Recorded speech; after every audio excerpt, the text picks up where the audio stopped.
ስለ ኢትዮጵያ በጥቅሉ ምን አሉ ነቢያችን ሰለላሁ ዐለይሂ ወሰለም? ኢነሃ አርዱ ሲድቅ አሉ። ያቺ ሀገር የእውነተኞች ሀገር ነች።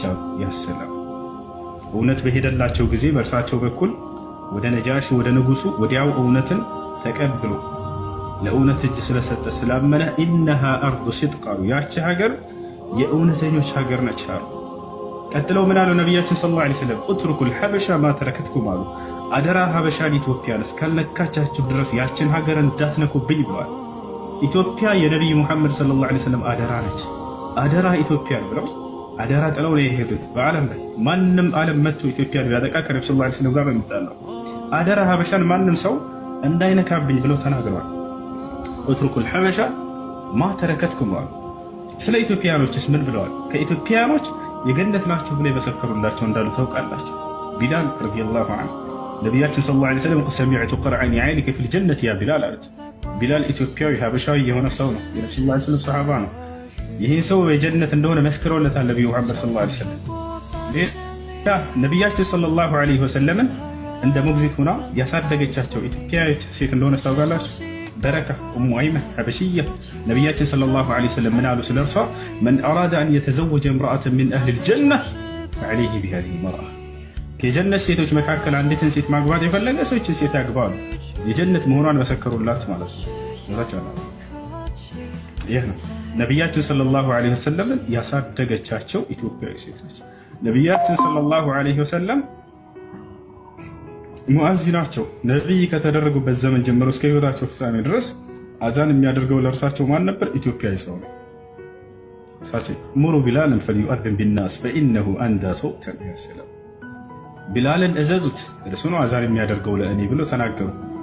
እርሱ ከሁላችሁም በላይ ድምፁ ውብ ነውና ብለው ተናገሩለት፣ መሰከሩለት።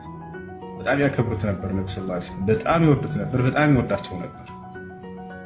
የሆነ ቦታ ተቀምጠው ሳሉ ክብ እየሰሩ ሰዎች እየመጡ ተርታ ይዘው ሲቀመጡ ልክ ቢላል ሲመጣ ነብዩ ሰለላሁ ዐለይሂ ወሰለም ጠጋሉለትና ና ቢላል ከኔ ጋር አንተ ተቀመጥ ብለው ያከብሩት። ለምንድን ነበር ይሄን የሚያደርጉት?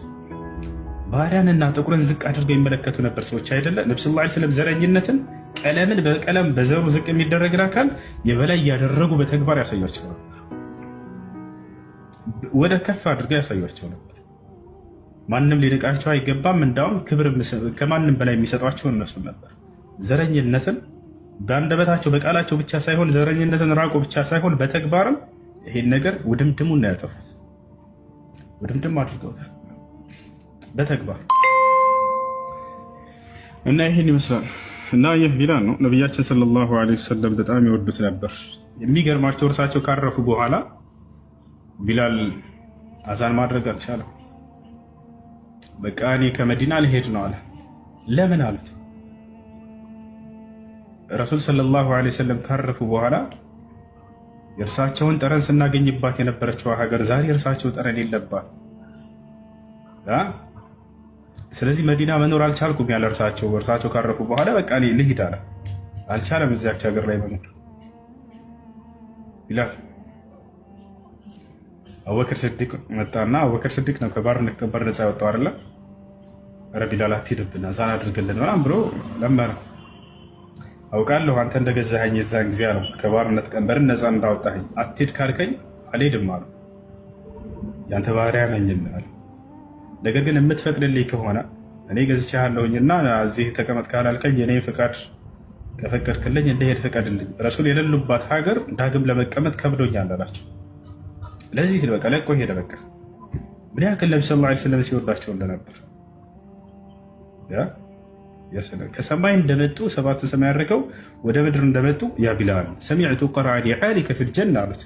ቢላል ሆይ በምድር እየተንቀሳቀስክ የጫማህን ኮቴ በጀነት ውስጥ አላህ አሰምቶኛል ብለው ነገሩት። በምድር እየተንቀሳቀስክ አላህ ሱብሓነሁ ወተዓላ አሰማኝ። የማን ጫማ ኮቴ ነው ሲል የቢላል ነው ተብሎ ተነገራቸው። ሰሚዕቱ ቀርዐኒ ዐሊከ ፊል ጀነ ከእርሳቸው ጋር አብሮ ጀነት እንደሚገባ ሁሉ መስክረለታል ነብዩ ሰለላሁ ዐለይሂ ወሰለም። እና ይሄን ያክል ኢትዮጵያውያኖች የጀነት የተባሉ አሉ። እሺ